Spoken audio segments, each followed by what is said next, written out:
And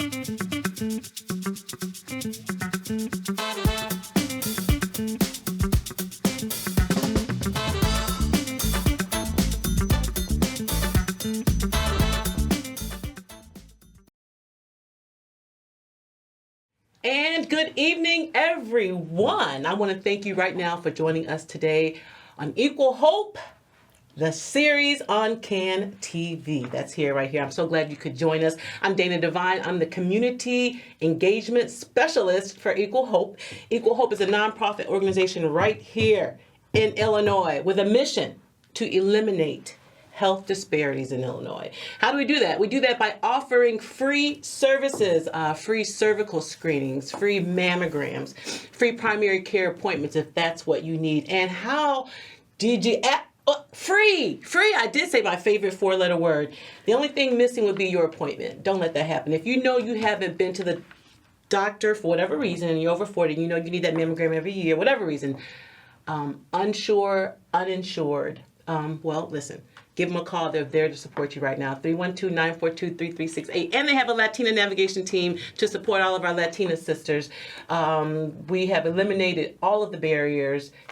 Don't deny, verify. Early detection saves lives. Also, I want to mention that we're having our Celebrating Life benefit next week, Thursday, June 5th at Venue West. And you can still stop by, grab a ticket, and come on out and meet the Equal Hope staff and find out a lot of the amazing things that we do. And we do a lot. We service women here in Chicago for free, and we are helping women live because you should not be dying from breast cancer today. You should be checking it out. I mean, you can die, but there are so many ways to be tested for free that would help you live in case you do have breast cancer. That's what I'm saying. Nowadays, you can 99% of the time you can live with breast cancer. So that's what we're talking about today. And I'd like to introduce my guest today. Where is she? She's right here. Ladies and gentlemen, please, I'd like to introduce you to Wenora Johnson. She is a patient and research advocate. And that's what she does. She's here to talk about advocacy and how you sometimes have to do your own thing to save your own life. And I want to thank you right now, Wenora, for joining us here tonight. We are live, y'all. If you have questions, you know to call in. Get started right now. Wenora, please tell us a little bit about yourself. Okay. So, Dana, first of all, I want to thank you for this invitation to be here. I could not be more excited. So I want the audience to know that every word that you're hearing is coming from my heart. So forgive the menopause fog brain if you see me look down, or the chemo brain, because these notes that I have are so important that they are life-saving. And so I begin with you this evening by telling you that my name is Wenora Johnson, and I identify as a 3-time cancer survivor. I've had colorectal cancer, endometrial cancer, and basal cell carcinoma. But I'm also a mom, a wife, a grandmother, Navy veteran, and a very passionate patient advocate.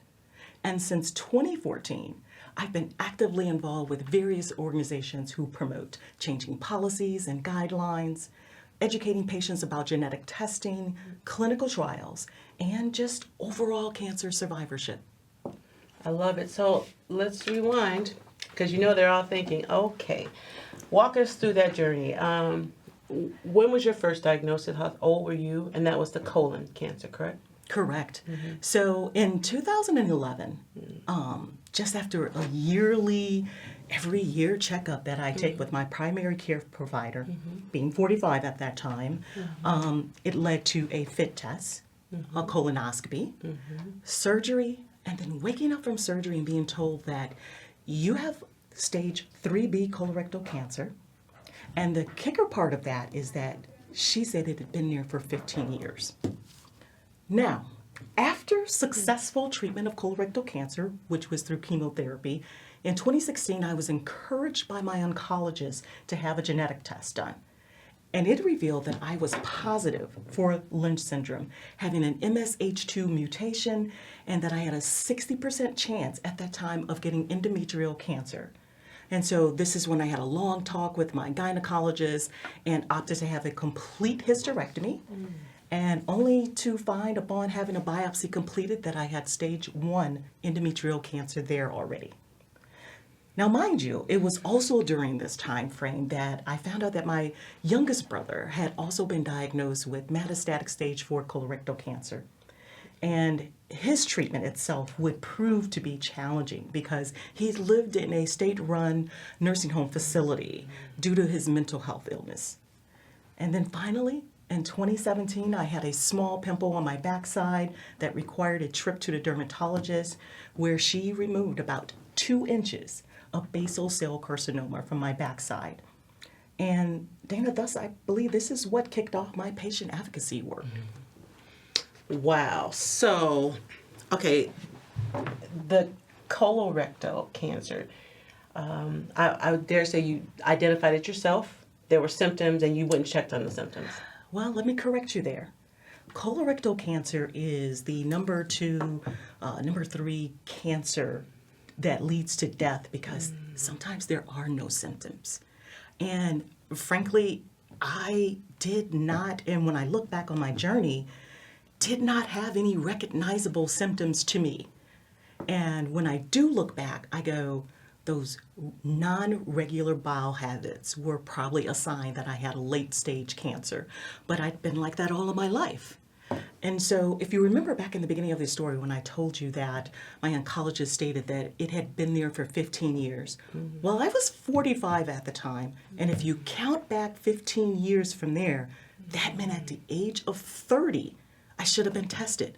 But who at the age of 30 is thinking about cancer, specifically colon cancer? Well, especially with no symptoms, and there's not a protocol at 30 to be screened for colon cancer. That protocol, I think, is 50, right? It is actually 50, and it's been lowered now to 45 thanks to policies and guidelines that have been changed. Happy to say we were part of that as patient advocates and going to Capitol Hill and telling our stories and sharing our stories that these late stage cancers are showing up way before 50. Yeah. And that's why this message is so important. Yeah. Okay. So I that's wonderful advocacy and got the job done. Very good. Because when did they change that protocol? How long? Recently? I want to say between 2020 and 21. And the reason that that's important because when you now get a colonoscopy at the age of 45, your insurance will cover it. Whereas before, if you were under the age of 50, unless your primary care physician suspected you had something other than, you were not going to get tested or it came out of your pocket. Okay. So it makes a difference now that at age 45, you can now get a colonoscopy. Ding. I write that down. You also mentioned another term that I think we could define here for our audience: Lynch syndrome. Yes. Well, if I could try to break it down as easy as I can, Lynch syndrome is a condition you're born with that increases your chances of getting certain types of cancer, especially colon cancer, but also cancers of the uterus, ovaries, stomach, and a few others. It happens because of a problem in the genes that are supposed to be fixing mistakes when your cells copy their DNA. Now, when these genes don't work right, your body can't fix these mistakes, which makes cancer more likely to grow over time. People with Lynch syndrome don't always feel sick or have symptoms, like me. They may not even know they have it until cancer is around. But if caught early, there are ways to manage it, like regular screenings and preventive care, that can really lower your risk. Are there tests for Lynch syndrome? There are, and they're called genetic tests. Genetic testing. And it was actually discovered because my oncologist went the extra mile by putting my family history together. It wasn't until she knew that my mom had passed away from a glioblastoma and that we kind of thought that was a one-off. But what I didn't know when I woke up from surgery is that my grandfather had also passed away from colorectal cancer. And when I came back to tell her this information, she at that time in 2016 said, I think you're Lynch syndrome, and I think you need to get genetically tested. But like we hard-hit people can be at times, I was a little bit resistant. I am just so glad that she was persistent enough to say, hey, Wenora, you know, every time I had a visit, you thinking about that genetic test? And I finally relented, because if I hadn't, I probably just wouldn't even be here talking to you today. Well, what were the results of the testing? Did it show that you were genetically predisposed? Absolutely. It did. It stated that I have a mutation that's an MSH2 mutation, and that, as I told you in the beginning of my story, that I at that time would have had a 60% chance of getting endometrial cancer. And so that's when I got the complete hysterectomy, and why I got it, because I was trying to prevent it. Little did I know, it was already there. And your brother and your siblings, I imagine, were they also tested? Were they tested? Well, that's the key when you become a patient advocate, because most people think that, you know, your family is the first person that's going to listen to your message. And sometimes really that's not the case. And so even as a mom, I want and still want, even 14 years later, for my children to be genetically tested to make sure that they don't have Lynch syndrome, that they can then pass down to my grandchildren, because there's that 50% marker there. And yet they're still a little bit hesitant, and they're not quite sure yet. And so they're close. I'll take that. But what I've had to learn through this journey is that, number one, as a mom, I had to respect their privacy. I had to respect where they were coming from, that if they didn't want to get tested, I couldn't force them to get tested. So my vow has been, from this day forward, that I give them something to think about. I may not be the message bearer, let's put it that way, but someone like you, who put shows on out there that an audience is listening to, maybe that light bulb moment will come on for them as well. Do you think it's fear? It could be fear. It could be a host of things. You know, we as people of color, we carry a host of things with us throughout our lifetimes. And sometimes we put ourselves on a back burner. We put our health on a back burner. You know, I was thinking about something today about people saying that we need to create generational wealth. How about generational health? Because that is generational wealth. Nobody ever tells you what your parents or your grandparents or your aunt or your uncle passed away from. And that is generational health that you need to save your life. That's true. It's definitely something we talk about in the cancer space, and understanding your genetic makeup. What is your grandmother, your family history on health? It's very, very important. You're a Navy veteran. Yes. And do you feel like there are any unique challenges there? Are there any gaps in care for veterans who are facing hereditary cancers? Dana, that is absolutely a great question. And yes, as a Navy veteran, I do see unique challenges veterans face when it comes to hereditary cancers. One of the biggest gaps is just awareness and access to genetic testing within the VA system itself. Many veterans, especially those who have served years ago, aren't routinely genetically tested or given counseling services unless they already have cancer, or they have a very close family tie there. But hereditary cancer can be silent for many years, like it was for me. Early testing can make a big difference. But let me add one more caveat to this. There's also that cultural piece when it comes to veterans.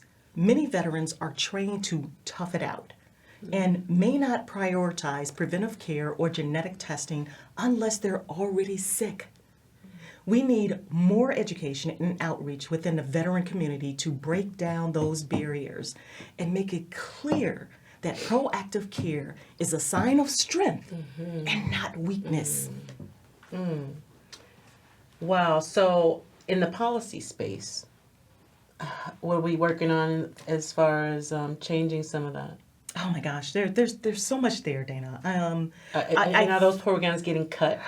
And that's the scary part, because, you know, I consider myself one of those individuals who've benefited from clinical trials. Yes, I say clinical trials. And no, I'm not a guinea pig. But one thing it has done, it has saved my life and continues to save my life.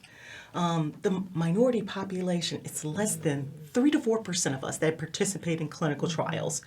And yet, most of the medications that are being used on us that don't necessarily work for us. And so this is why when I became a more passionate, even a more passionate patient advocate, I wanted to talk to people about this. But in order to talk to people and tell them, hey, you need to be part of a clinical trial, I had to not just talk the talk, but I had to walk the walk myself. And that's why I can say I'm in a clinical trial and would encourage others to be get an opportunity to be involved in a clinical trial, because you're going to get state-of-art treatment. You're getting the best medication that's out there. And that may just very well save your life. Is this for the basal cell, the clinical trial? What are you? The clinical trial actually I was on is called the Triad 5, and it's actually a vaccine that is, let's see, how can I say? It's 3 vaccines that I'm given to boost, enhance my immune system to recognize cancer so that it doesn't start at all. And the reason that this is a game changer, because remember I talked about my children having that 50% chance of being Lynch syndrome as well. Well, if they could take a vaccine that keeps them from ever getting cancer altogether, that's a game changer. And that's what we need. And so that's why this is important. Okay, let's back that up. There's a trial for a vaccine now that if you are vaccinated, how long do you have to be vaccinated? Well, I mean, that's all part why of the they trial. call it a clinical Okay. trial. And, But I've been in it for 2 years, and my hope is that this administration doesn't allow us to lose all of that data and all of that information that is, in fact, life-saving. And if this message could come across and get across to those congressional members, those individuals in Congress who are supporting the NIH, this is so life-saving for many individuals, not just me. It's personal with me, but for others out there. You know, cancer affects 1 out of 3 individuals, 1 out of 2 almost. So it's like if there's 3 of us sitting here, 1 of us will have cancer in our lifetime. What if we could stop that? With a vaccination. Wow, something to look forward to. Wow. I mean, I'm not familiar with that trial, but I do agree that we as African Americans need to participate in them. And you are a wonderful example of why it is important. I haven't turned green yet. You still sleep and eat, right? I still sleep, I still eat. I live a full and healthy life. And like I said, I have that to be thankful for. And just like your program is called Hope, that's what I'm here for, to tell people that there's hope out there. And cancer research, that's why I call myself a research/patient advocate, is because of it. Okay, so is this your full job, or this is the other job along with the other job, the patient advocate, and your passion for that? Let's talk about that inspiration behind it. I mean, my work for patient advocacy is because I just didn't want anyone else to go through what I went through, the unknown, the unsure, uninformed. I didn't know a lot of things. I knew I wanted to live. I knew my family needed me. And so when I had my first cancer, colorectal cancer, I think I was 4.5 years out, and I was just scrolling through the internet looking for an organization that I can kind of tie myself to, because I wanted some good to come out of this. And one just asked me to tell my story. And telling that story was so therapeutic that I've kept telling that story. I tell it to this day because so many of us don't get therapy for the cancer journey that we're on. And that's just as important. The mental aspect of it. Like, why did I live and why did my brother not live? Yeah. Those are questions that when you question humanity or we ask about ourselves that are sometimes they don't have real answers to. But you have to come to that conclusion within yourself that because of this, I'm going to live a better life. I'm going to do something about it so that no one else has to go through this. And so that's what my message is to help others not have to go through what I went through, the unknown.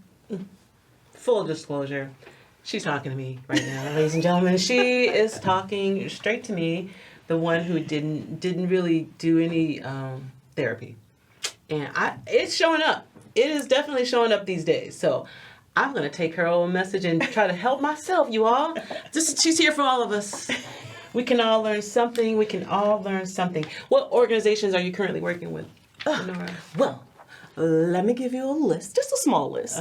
So the ones that I work with are the AACR, which stands for the American Association of Cancer Research, ASCO, the American Society of Clinical Oncology, the American Cancer Society, Black Cancer Collaboration, Connect My Variant, DIA, Drug Information Association, ICANA, the Endometrial Cancer Action Network for African Americans, Fight CRC, Force, Facing Our Risk of Cancer Empowered. And by the way, how I became board president is still, again, like I said, a miracle to me, considering at that time they weren't even looking at Lynch syndrome within the organization that they run.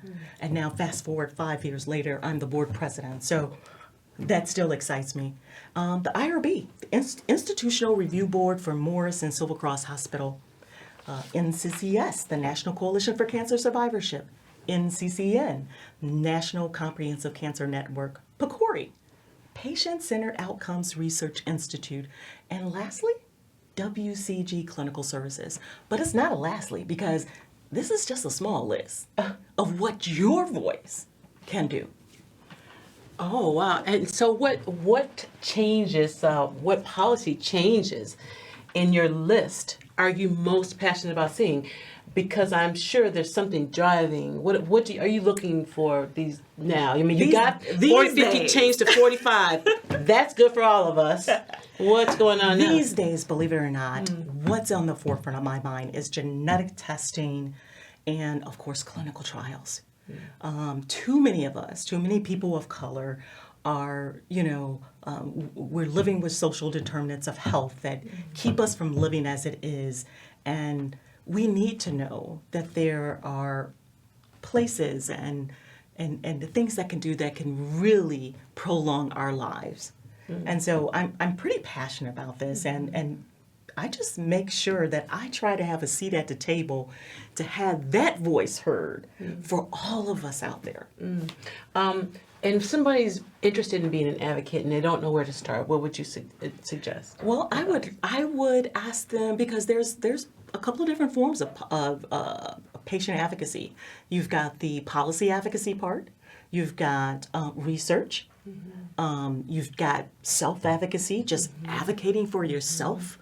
And then you've got, what's the other? There's 4. But I think you said 4.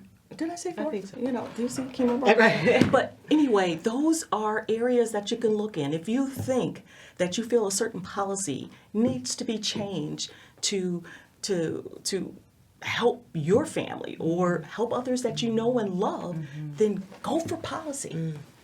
And I'm sure that's the motherhood of most of inspiration for people. It's touched your life, and that's why you move. What legacy, Wenora, do you hope to leave? But we can all tell she's so super positive. I am marveled at you just seem like a super positive, and you got the right temperament for. Thank you, and really, that's an honor. I don't take it for granted. I don't take life for granted, and actually, my hope, my legacy is one of courage, compassion, and change. I want to be remembered as someone who used her voice, not just to share her own story, but to amplify the voices of others who often go unheard. And as a patient advocate, cancer survivor, and Navy veteran, I've walked through some of life's toughest battles, some serious ones. And I want people to see that even in pain, there is purpose. I hope to leave behind a legacy where patients feel empowered to speak up, where families are informed about hereditary risk, and where genetic testing and preventive care are not privileges, but rights.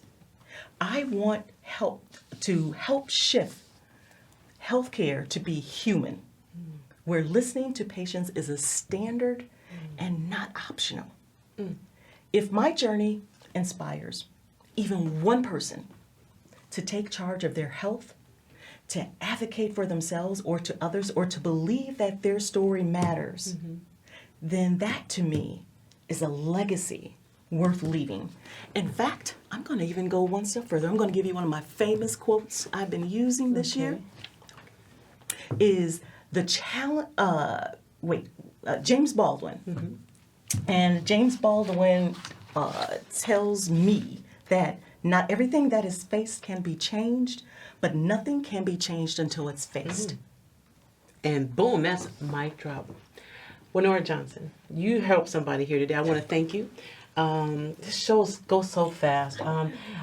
Remember, if you need some support, mammogram, cervical screening, primary care appointment, give Equal Hope a call. We are there to support you. Wenora's a living example of early detection saves lives. She has beat it 3 times because she takes care of herself and she's an advocate about her health.